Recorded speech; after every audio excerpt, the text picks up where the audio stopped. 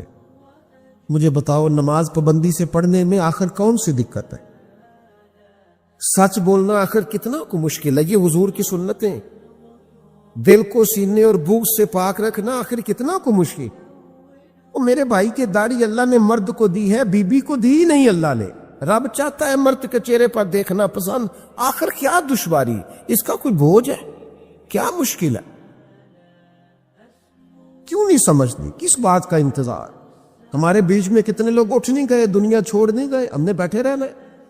تو بس سنت پر عمل کریں۔ حضور فرماتے جس نے میرے معاہدے توڑے، اس نے وعدہ کیا تھا کہ غلامی کرے گا، وعدہ کیا تھا سنت پر عمل کرے گا، اس کا معاہدہ تھا کلمہ پڑھتے وقت کہ جو محبوب کہیں گے وہ میں کروں گا۔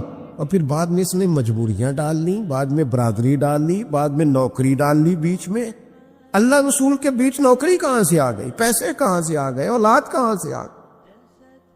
اس کے بیچ ذاتی خواہش کہاں سے آ؟ اس کے بیچ تو کوئی اور چیز نہیں ہونا چاہیے۔ میرے بھائی، سنت پر عمل کرو گے، محبوب کے طریقوں پہ اپناؤ گے تو حوض کوثر کا جام پاؤ گے۔ ہمارے ہاں نا دوستیاں بنتی ہیں، تعلقات بنتے ہیں، پر وہ اس طرح بنتے ہیں یا مزاج ملتے ہوں یا مفادات ملتے ہوں۔ مزاج نہ ملے، مفاد نہ ملے تو ہم آپس میں دوستیاں کرنے کو تیار نہیں ہوتے۔ خدا کے بندو، اگر چاہتے ہو نا دوستی میں لذت رہے، بھائی چارے میں حسن رہے، پیر مرید کے رشتے میں ہمیشہ روحانیت برقرار رہے، استاد شاگرد کا رشتہ ہمیشہ معتبر رہے، مضبوط رہے، تو اس کا ایک ہی ہاتھ ہے، اس رشتے کی بنیاد اللہ کی رضا بناؤ، اس میں کوئی ذرا برابر بھی دنیاوی منفعت نہ ہو، ذرا سا بھی لالچ نہ ہو، اس کو تجارت نہ بنائے، محض اللہ کی رضا کے۔ یہ کر کے تو دیکھے آپ محسوس کریں گے کہ میرا وجود پھولوں کی طرح ہلکا پھلکا ہو گیا، فقط اللہ کی رضا کے۔ ہمارے ہاں تعلقات بنتے ہیں، لیکن کہہ چکا ہوں یا مزاج ملتے ہوں یا مفاد ملتے ہوں، اگر نہ ملے تو ہم تعلقات کو چلانے کو تیار نہیں ہوتے۔ میرے نبی پاک علیہ الصلوۃ والسلام نے ارشاد فرمایا، کنز الاموال میں حدیث موجود ہے، حضور فرماتے ہیں میرے حوض کوثر پر سب سے پہلے وہ لوگ آئیں گے جو ایک دوسرے سے اللہ کی رضا کے لیے محبت کرنے والے ہوں۔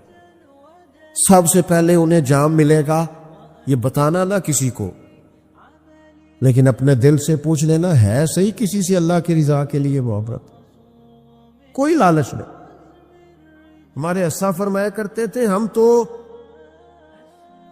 کسی سے اس بات کا بھی وہ درویش تھے نا، ایک تو انہوں نے اپنے مرشد سے کہا ایک نظر ہی ڈال دیں، تو فرمانے لگے تو نے تو کہا تھا کہ تو کبھی سوال ہی نہیں کرے گا، پوری نظر کا ہی سوال کر دیا تو۔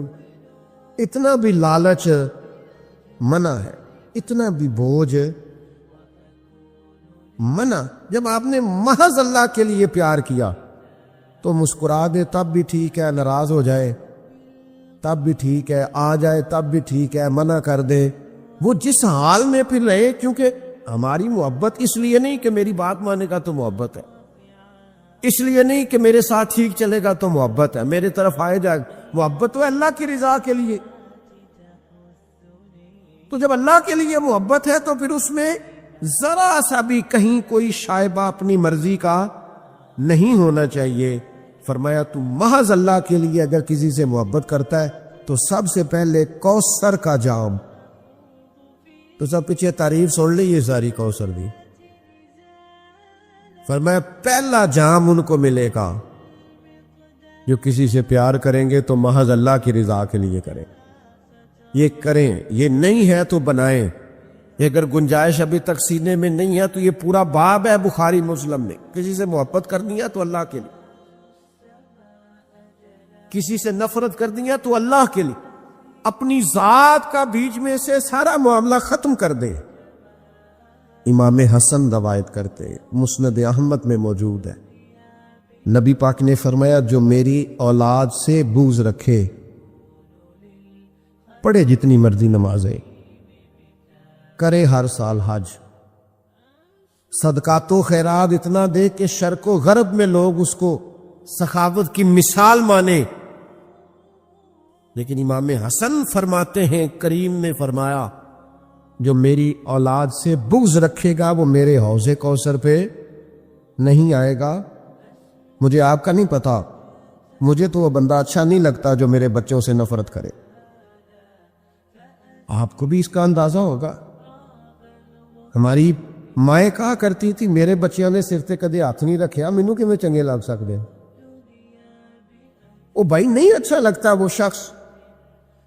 اولاد رسول کا پیار، عظمت آل نبی کہیں بھول نہ جانا لوگوں، وہ دیکھنا، غیر کی باتوں میں نہ آنا لو۔ اس دور کے جھگڑے، خطیبوں کی خطابت، مناظرین کے مناظرے، لوگوں کی جنگیں، بحثیں، الجھاؤ، ان میں نہ پڑنا، بس جہاں اولاد رسول کی بات آئے بھئی اصلاں نال جے نیکی کریے اور نسلاں تاک نہیں بھول دے۔ محبوب کی اولاد کی نوکری کرنا، خدمت کرنا، غلامی کرنا، ڈیوٹی کرنا، اس کو بھول نہ جانا۔ حسن پاک ہوں، حسین پاک ہوں، چاروں شہزادیاں ہوں، ان کی اولادیں، سیدنا امام زین العابدین، امام جعفر صادق، امام باقر، حضور کی نسل کا ہر صحیح العقیدہ شخص، اس کا اکرام کر۔ اعلیٰ حضرت فرماتے ہیں جب تک اس کی گمراہی کفر تک نہ پہنچ جائے اس کی تکریم کرو۔ یہ حضور کی اولاد ہے، تیری نسل پاک میں ہے بچہ بچہ نور کا، تو ہے عین نور تیرا سب گھرانہ نور کا۔ یہ اپنے ذہن میں بٹھائیں بات۔ اس کو جگہ دیں. یہ خطابت نہیں، یہ کوئی محرم کا خطبہ جمعہ کا عنوان نہیں، یہ ایمان ہے. ایمان کے تقاضے کو سمجھیں. امام طبرانی حدیث لائے ہیں، نبی کریم علیہ الصلوۃ والسلام نے فرمایا میں تمہاری بھلائی کے لیے حوض کوثر پر پہلے سے موجود ہوں گا. حضور فرماتے ہیں جو حوض کوثر پہ آ گیا وہ کامیاب ہو گیا. باقی تسی اناب صاف کر لینا سارا. قربان پچھانن والے آ تو گل جان گئے. گل کھول دے، گل کھول دے. فرمایا جو آ گیا وہ کامیاب. میں نہیں تمہیں دسنا کہ ان صاحب ہونا ہے کہ نہیں ہونا. اتوں جام پین تو بعد ان پل سرات لگنی ہے کہ بھائی اتنے لفظ حضور نے کہے جو آ گیا وہ کامیاب. مانا کیا ہے؟ تو کسی طریقے سے حوض کوثر تک پہنچ جا. تو بس اس شبیل کا، اس لنگر کا پانی پی جو محبوب دستے مبارک سے پلاتے. تو ایک دفعہ نہ وہاں سے پی. حضور فرماتے تیری صدیوں کی پیاس بھی بجھے گی، دوبارہ کبھی پیاس بھی نہیں لگے گی. اور تو آ جا بس. اگر تو پا مصطفیٰ برساں خیش را کے دی ہما اوس. باغ بہاراں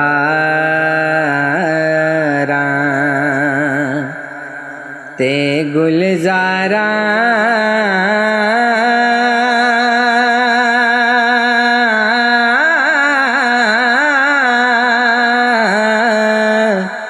بن یاراں کس کاراں.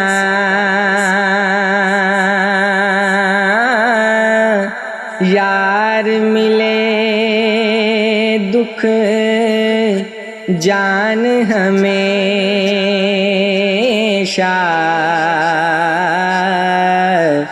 شکر کراں لکھ واراں. یار ملے دکھ جان ہمیشہ شکر کراں لکھ واراں. ناری پیچھے لگنا مریے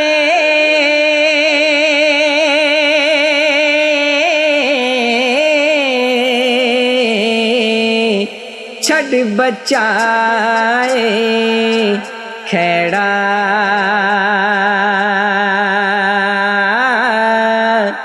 سنبھل پیر ٹکائے تھے دنیا تل کن پیراں. سنبھل پیر ٹکائے تھے دنیا تل کن پیڑاں. قد کسے تھی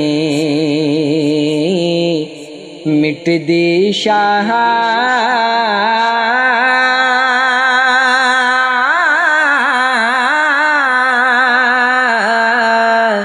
متھے دی لکھوائی.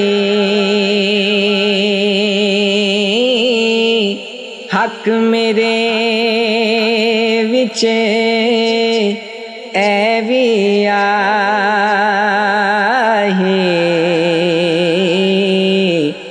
لکھی قلم خدائی. حق میرے وچ اے وی آہی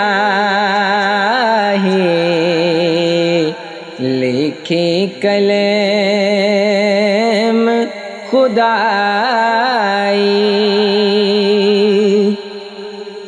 اول زہد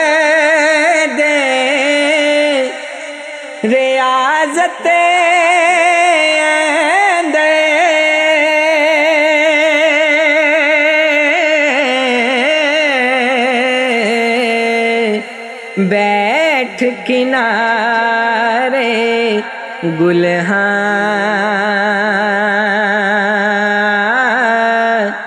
دپا میاں سیالہ پالے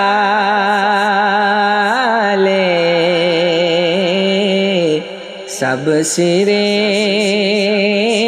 پر جل کھان دپا میاں سیالہ پالے دپا میاں سیالہ پالے سب سرے پر جل کھان کمی تے کنگال کمینے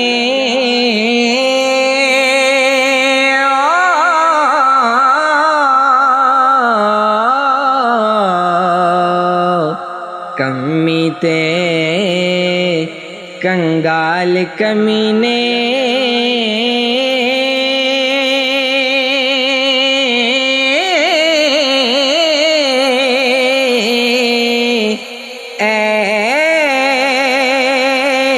گل کئی نہ باوے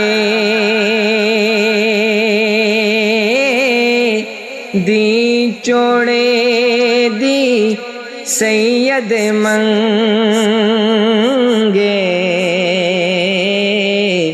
پھر دیندا شرماوے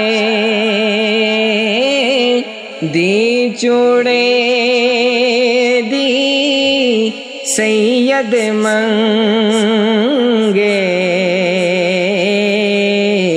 پھر دیندا شرماوے توڑے ہوئے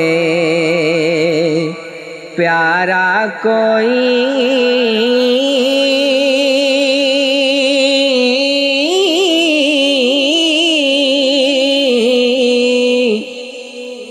محرم یار وچولا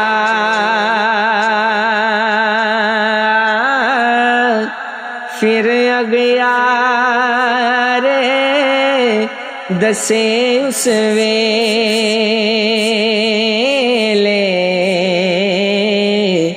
جدوں ملے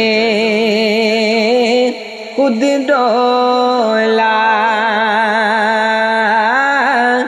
پھر اغیار دسے اس ویلے جدوں ملے خود ڈولا ویری دی کرے ادب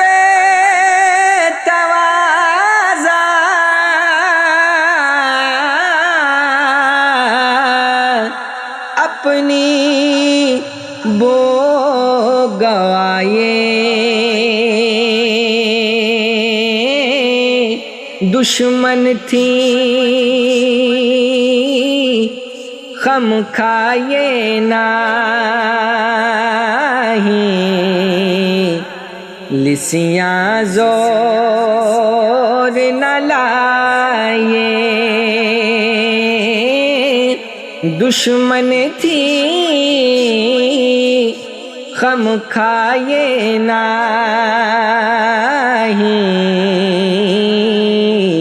لسیاں زور